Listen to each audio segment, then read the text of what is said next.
ลาดปลาลาดลาดปลา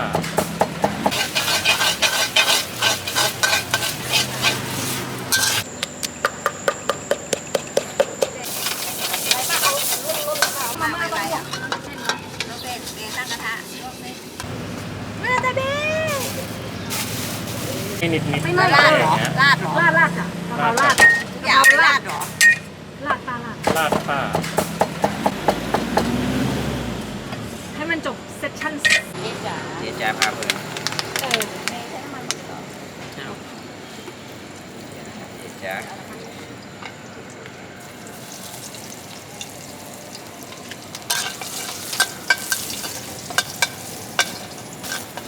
ไปหนึ่งใบ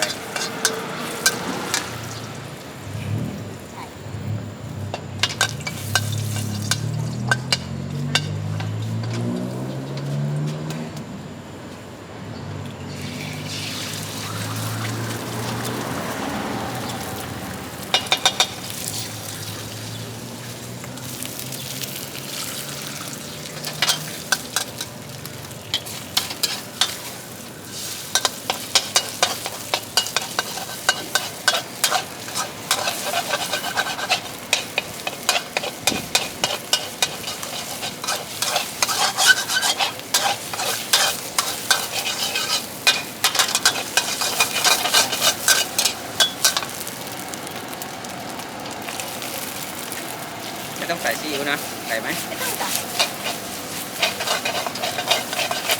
พวกแห้งๆเลยเนาะติดมันไปติดไม่ไหม้ไม่ติดอร่อย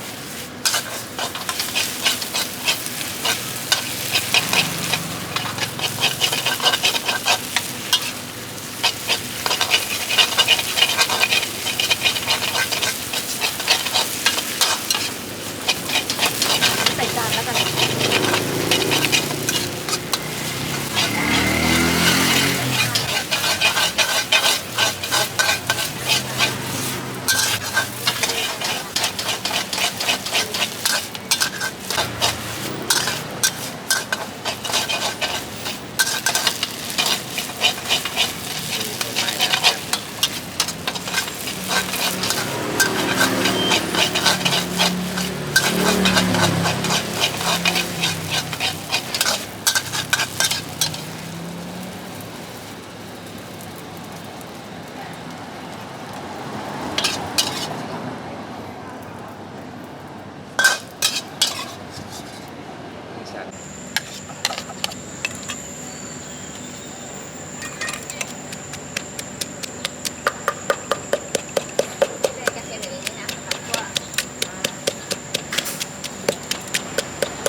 หนึ่งน้ำมันมีอีกก็หนึ่งน้ำมัน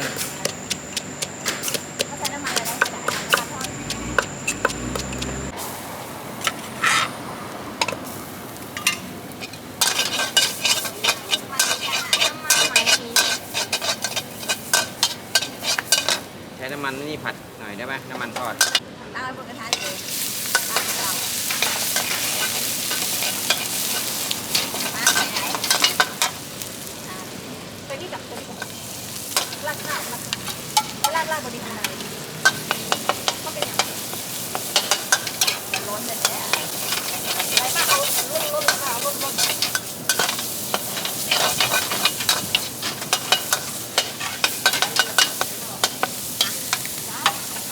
นี่ก็ได้ป้าใช่ป้าเอาล้นเลยให้มันลวกเลย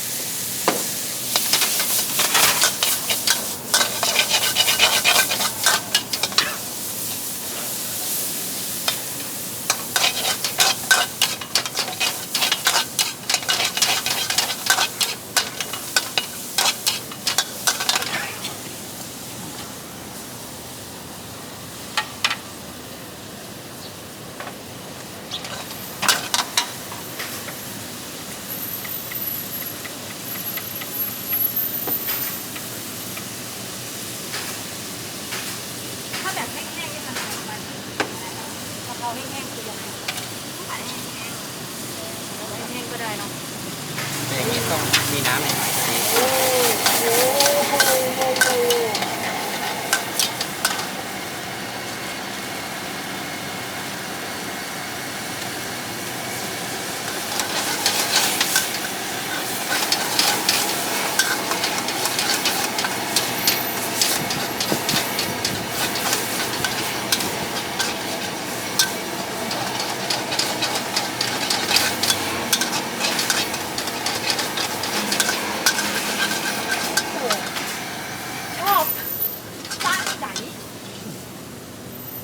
จ้า